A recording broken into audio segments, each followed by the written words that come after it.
Now, when we use the word source, it sounds like it came before you, so it is the source of you. But really, this source is not like the headwaters of a stream. Well, it really is like the headwaters of the stream, in the sense that it is the headwaters, and then it becomes the rain that becomes the headwaters, and then it becomes the rain that becomes the headwaters. In other words, this stream of consciousness that is you is this eternally flowing, ongoing stream. You were source energy before you came into this physical body.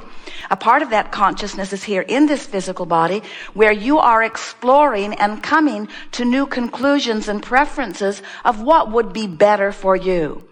Now, you are not evaluating those against what all other preferences are. You're just standing in the purity and clarity of your now knowing what would feel better to you. And the reason that you know what would feel better to you is because you are able to discern what does not feel good to you. In other words, because of this contrasting vibration that has unwanted and wanted in every particle of every bit of it, when you know what you don't want, you know what you do want, even if you are not able to articulate it.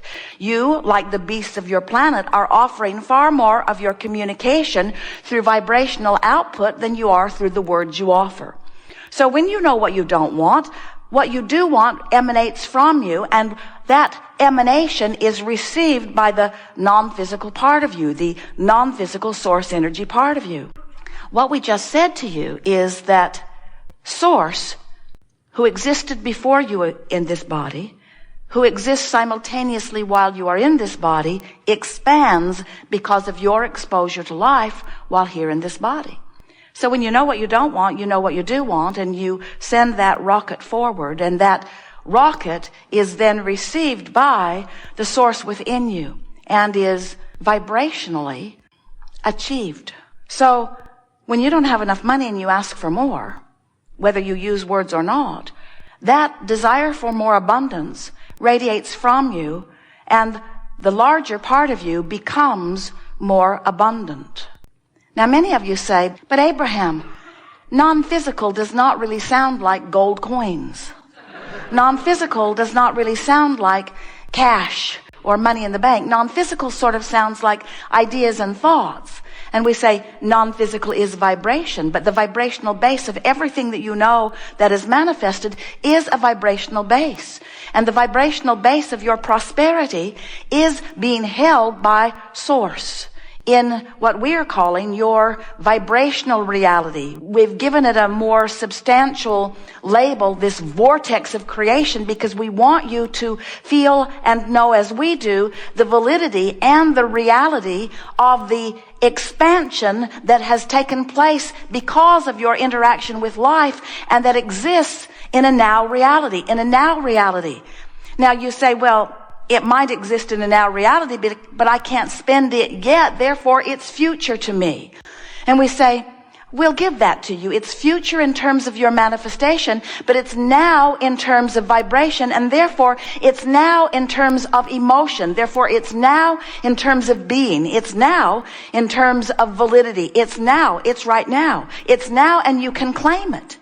But you often don't claim it because it hasn't manifested, and you don't claim it because since it hasn't manifested, you call it future, and therefore still missing. And as long as it feels like it's still missing to you, which it is in terms of being able to see it and hear it and smell it and taste it and touch it, it exists as far as we're concerned in terms of being able to feel it and know it.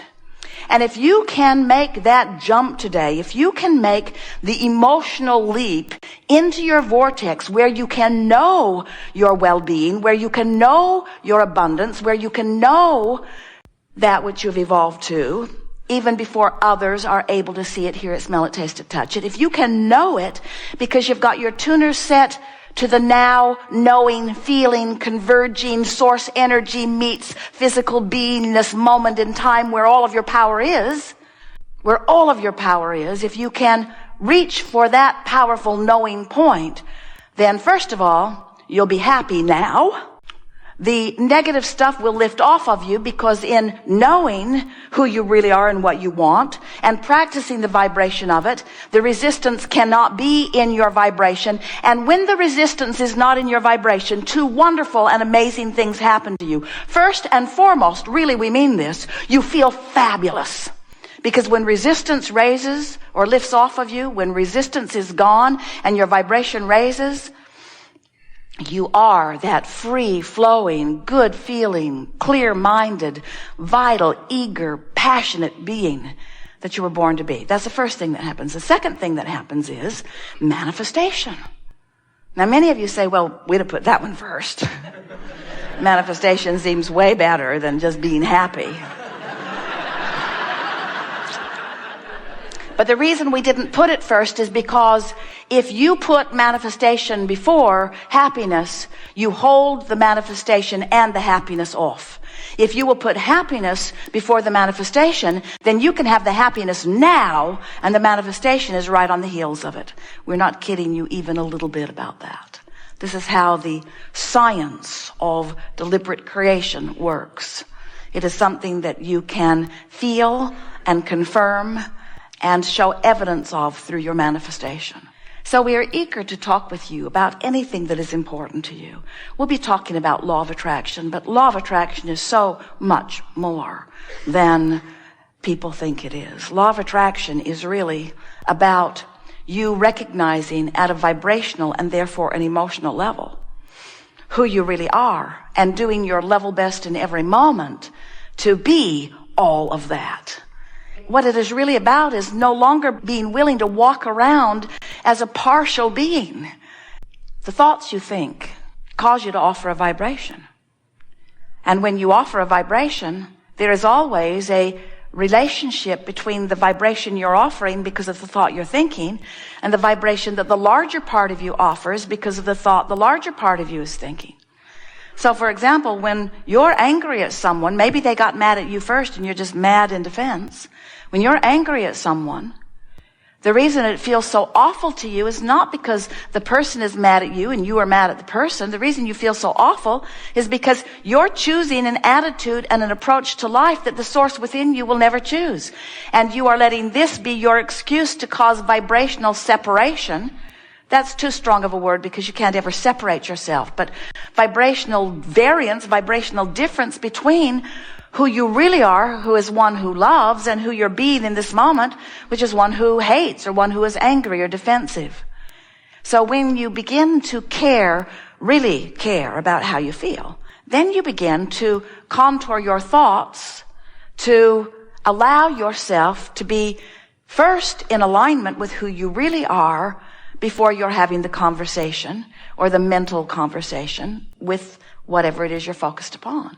If you will take the time to align with who you really are and then talk to your kids, if you will take the time to align with who you really are and then think about your business, if you will take the time to align with who you are and then contemplate anything else, personal or worldview, if you'll take the time to align with who you are, you'll feel not only the wisdom of that broader perspective flowing through you, but the resonance. And with that resonance comes clarity and vitality and stamina and eagerness.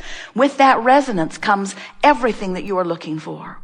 There isn't anything that any of you want, whether it's a material object or a state of being, a relationship. There is not one thing that you have ever or will ever want that is for any other reason than you believe you would feel better in the having of it.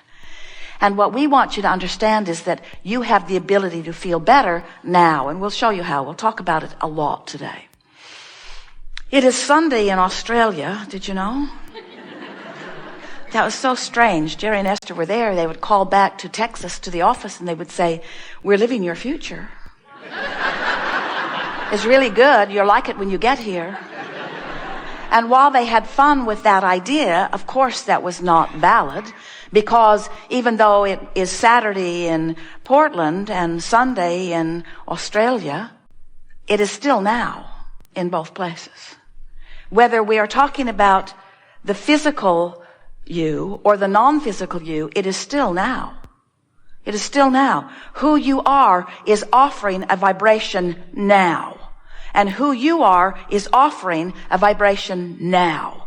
And those two vibrational signals are having a relationship that equals how you feel now.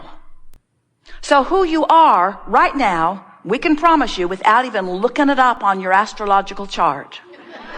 Who you are right now is one who loves unequivocally. Everyone. Everyone. Who you are is one who focuses so purely upon the wanted aspects of life that from your point of view, negative emotion is non-existent. That's who you really are.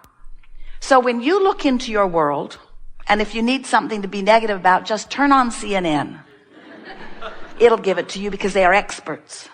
They are experts at scouring the world and looking for things that will bother you. Because as soon as the problem is solved, they don't show it to you anymore. Because they are not interested in informing you, they are only interested in bothering you. So, as you find something to be bothered about, and you support it with all of the facts that come your way, you discover that the source within you is not watching that station. Source within you is not focused upon bothersome things. The source within you is focused upon who you really are. The source within you is focused upon what you have recently become. The source within you is not looking for the problem and beating the drum of it. The source within you is solution-oriented and holding the vibrational, static, chronic signal of the furthest, most well-being that you and others have been able to carve out of all that you have lived. That's what source energy is. And you, no matter how you approach your physical life experience, can never, ever, ever, not one time ever, you cannot move yourself far enough outside the signal of source that its signal doesn't affect you. If you could, you could be really, really negative or really, really disappointed or really, really angry and not feel bad while you're doing it. But because this larger part of who you are is always factored in to your vibrational relationship, then the only way that you can really be happy is to tune yourself to the frequency of your source. And when you do, that's what we call moving into the vortex of fullness, into the vortex of all that isness, into the vortex of now non-resistance to the things that you've been asking for and complete allowance and alignment with their manifestation. That's what being in the vortex is. We want you to leave this gathering with this newfound discovery that you can be or do or have anything that this life inspires you to want. We want you to understand that if the contrast of your life can cause a desire to formulate within you, that vibrational rocket means that it is certain that it can be fully manifested. It does not have to only dwell in this vibrational vortex. We hear some of our physical friends as they try to explain what happens in a gathering like this to their friends. It's very awkward to explain to those who are on a different vibrational wavelength, isn't it? Well, first of all, for starters, there's this man who calls his wife Abraham. Now, right there, it gets weird. And then she or he or whoever they are stands on the stage, pretends they're plural, and wave her arm around, pointing at the floor, insisting that there's a vortex there. And the whole goal is to get in it.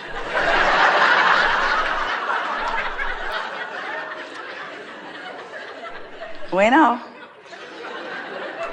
Hard to explain.